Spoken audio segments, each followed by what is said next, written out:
Match nul, un but partout entre Nantes et le Paris Saint-Germain. Le Paris Saint-Germain reste invaincu en Ligue 1. Le Paris Saint-Germain est toujours en lice pour gagner le championnat en étant invaincu. Si Paris reste invaincu jusqu'au bout, ce sera le seul club français à réussir à être champion de France tout en étant invaincu toute la saison. La Juventus l'a fait en 2012, Arsenal l'a fait en 2004, le Bayer Leverkusen l'a fait la saison dernière. Mais là, Paris, ce serait une première dans l'histoire du championnat de France depuis sa création en 1933, l'année de naissance de ma grand-mère, c'est pour vous dire, paix à son âme. Donc ce serait quand même incroyable. Paris a battu aussi un nouveau record ce soir. Paris est désormais la seule équipe qui a autant fait de matchs sans défaite à l'extérieur.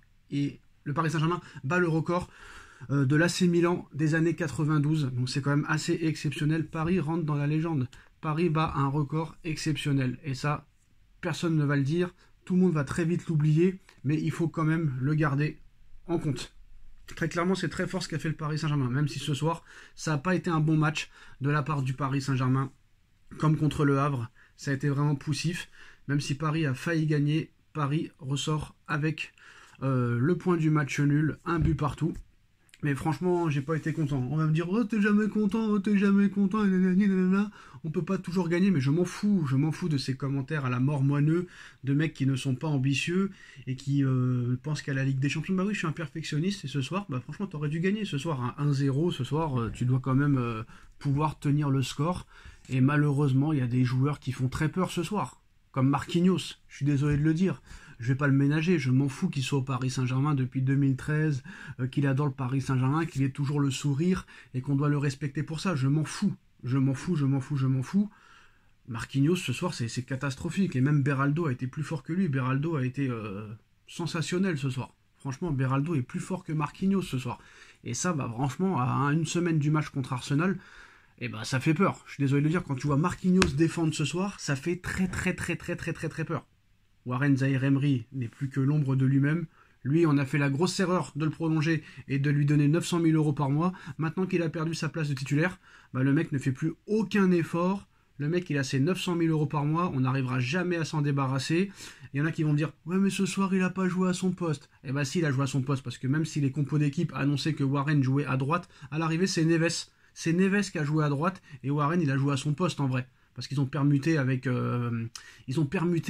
avec Joao Neves. Et je suis désolé de le dire, quand Christophe Galtier, à l'époque, utilisait Warren Zaïre-Emery à droite, il était très bon, Warren. Donc il faut arrêter de se trouver des excuses. Maintenant, le mec, il est dégoûté d'avoir perdu sa place au milieu de terrain. C'est pas un mec qui va se battre. Il sait faire que la gueule. Le mec, je l'ai jamais vu sourire depuis qu'il est au Paris Saint-Germain. Maintenant, il a ses 900 000 euros par mois. Il a sa femme qui joue avec l'équipe féminine. Il en a rien à foutre. Et ben maintenant, ils s'en bat les steaks. Et maintenant, bah voilà. Maintenant, je pense que ça va être très compliqué de s'en séparer. Même si tu veux le vendre cet été, je pense pas que lui voudra partir parce que je vois pas quel club peut lui donner un salaire au-dessus de ce que lui donne le Paris Saint-Germain. Donc voilà, Paris n'est pas encore guéri de ses vieux démons et il y a encore du boulot à faire. Bon, heureusement, Paris fait match nul. Donnarumma, il m'a rassuré dans les buts. Il a fait quelques arrêts, dont un assez remarquable. Il a été décisif ce soir. Très bon match de Beraldo, mais malheureusement, Beraldo ne jouera pas contre Arsenal. Moi, celui qui me fait vraiment peur, celui qui me fait vraiment mal au ventre, c'est Marquinhos. Je suis désolé de le dire. Marquinhos, ce soir, pas du tout au niveau. La défense, ça est assez catastrophique. Mendes, ça a été plutôt bon. Warren, j'en parle pas, ça sert à rien. Kanginli, toujours la même chose. Offensivement, j'ai été très déçu de Kvara, j'ai été très déçu d'Ousmane Dembélé. Donc je vais essayer un petit peu de relativiser. Et je me dis que peut-être ils se sont pas donnés à fond ce soir pour le match contre Arsenal. J'espère que c'est vraiment ça, parce que sinon c'est très inquiétant. La performance de Kvara, de Dembélé. Lee, on a l'habitude. Lee, on ne sait même pas comment il est arrivé au Paris Saint-Germain. Le mec, je ne sais pas s'il est arrivé clandestinement, je ne sais pas d'où il arrive, je ne sais pas d'où il sort ce gars, je ne sais même pas comment il a réussi à être footballeur professionnel. Mais encore, de venir au Paris Saint-Germain, c'est vraiment une masterclass de sa part. Je ne sais pas comment il a fait le gars, mais en tout cas, j'espère qu'ils vont le vendre cet été parce que c'est bien beau de signer des partenariats avec la Corée, nanani, nanana, mais essaye de trouver un Coréen un peu plus fort que Kanginli parce que vraiment, il n'est pas au niveau. Vraiment, avec tout le respect que j'ai pour lui, hein, il est peut-être très sympathique comme garçon, mais il ne sert strictement à rien. Strictement à rien. Alors en championnat, le PSG est désormais le club le plus invincible à l'extérieur de l'histoire des 5 grands championnats.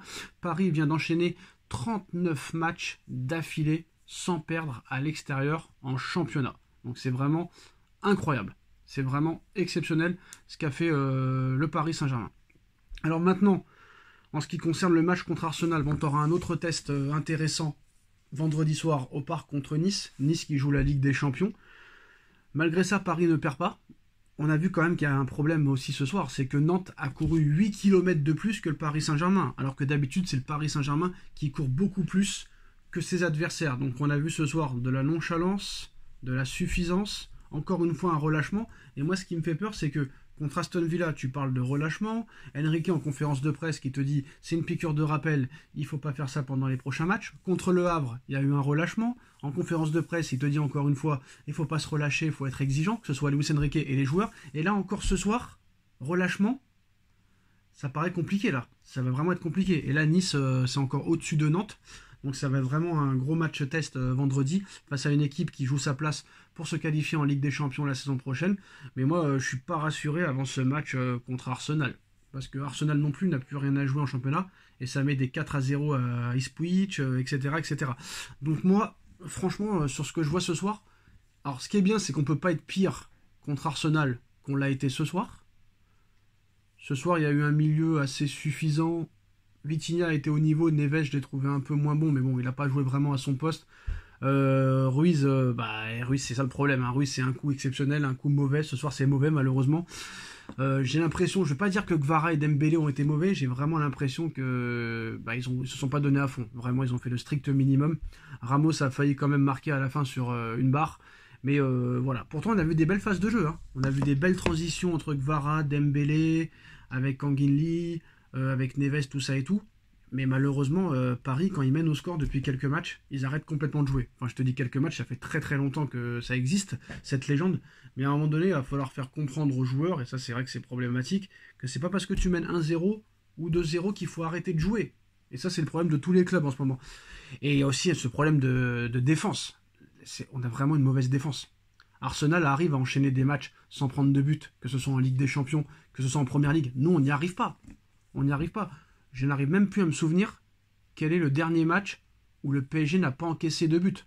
On encaisse un but contre Le Havre, on encaisse un but contre Nantes, on encaisse un but contre Aston Villa à l'aller, on en encaisse 2, 3 au retour, on encaisse des buts contre Espali, on encaisse des buts contre Dunkerque, on encaisse des buts contre n'importe quelle équipe. Et c'est ça qui est problématique. Et à un moment donné, quand tu veux gagner la Ligue des Champions, il faut avoir un minimum de défense. Et le travail défensif, il est catastrophique, il est nullissime. Et moi, j'ai l'impression que Enrique le lâche complètement. J'ai l'impression que lui, Enrique, son but, c'est de marquer plus de buts que les autres. Bon, après, c'est la logique du football, hein. C'est la logique des sports collectifs.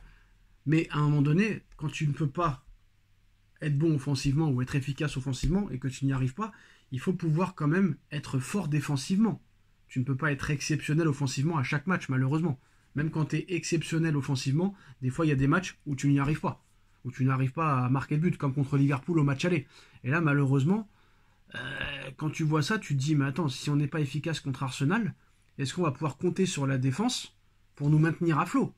Et ben j'ai l'impression que non. Parce que quand tu vois tous les matchs du PSG, tu es obligé de prendre un but à chaque fois.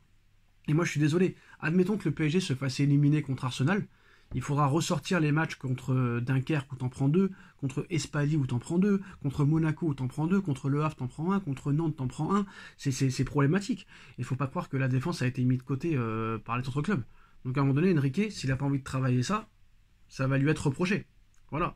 Ça fait combien de fois que t'as... Voilà, le dernier match, le dernier clean sheet que t'as fait, c'est contre Angers, mais sinon sur les 20 derniers matchs, t'as pris au moins dans 19 matchs au moins un but. Ça c'est pas normal, c'est pas acceptable. Je suis désolé de le dire. À un moment donné, il faut être aussi exigeant, il faut être perfectionniste et c'est pas normal qu'un club qui soit invaincu en championnat, qui est déjà champion, prenne un but contre des petites équipes comme ça, comme Dunkerque, comme Espali, mais des buts quand même assez bizarres à chaque fois. Donc à un moment donné, non, à un moment donné, moi je suis pas rassuré. Et bon, ils ont réussi l'exploit de faire un clean sheet contre Liverpool. Est-ce qu'ils réussiront à faire un clean sheet contre Arsenal? Mais ça va être très compliqué, hein. Franchement, là, c'est la défense me rassure pas. C'est vraiment la défense, mais là, ce soir, je suis inquiet à tous les niveaux. Je suis inquiet offensivement, je suis inquiet défensivement. Mais bon, il faut mieux faire des matchs comme ça quand il n'y a plus d'enjeu plutôt que contre Arsenal. Voilà. Là maintenant, Enrique sait que contre Le Havre, ça a été catastrophique, mais bon, t'as gagné. Contre Nantes, ça a été catastrophique, mais t'as fait au moins match nul. Le match à Aston Villa, au bout d'une demi-heure, tu mènes 2-0, mais après c'est catastrophique. Mais bon, il va falloir vraiment que il y ait un rassemblement qui les convoque tous et qui leur parle réellement du relâchement, de l'exigence, des problèmes défensifs. Mais à un moment, Enrique, voilà, le football, malheureusement, ce n'est pas que l'attaque. C'est bien beau l'attaque, mais à un moment donné, il faut aussi être bon en défense. Et c'est pas le cas du Paris Saint-Germain, malheureusement, ce soir. En tout cas, Paris reste invaincu. Paris bat le record de matchs consécutifs sans défaite à l'extérieur. Donc voilà, c'est quand même le principal. On aurait voulu ressortir avec la victoire, mais malheureusement, ça n'est pas le cas. Et puis j'ai été aussi déçu de l'entrée de Barcola, de l'entrée de Doué, qui n'était pas du tout impliqué. Le seul qui était impliqué des rentrants, c'était Gonzalo Ramos, qui a tout fait pour essayer de marquer, mais il n'a pas réussi. Mais voilà, on a vu beaucoup de nonchalance ce soir. On a vu un petit peu des comportements de stars, que ce soit tout le monde, hein, de Gvara à Dembélé, à Kanginli, à Doué, à Barcola. Et ça, j'aime pas ça du tout. J'aime pas ça du tout. Il faut être humble dans le sport. Et malheureusement, les footballeurs, ils ont du mal à être humbles. Et c'est ça qui est compliqué. En tout cas, voilà. Un partout entre Nantes et le PSG. Dites-moi en commentaire ce que vous en pensez. Est-ce que vous êtes inquiet pour le match contre Arsenal? Il y aura d'abord Nice vendredi soir. À très vite pour une nouvelle vidéo. Tchuss.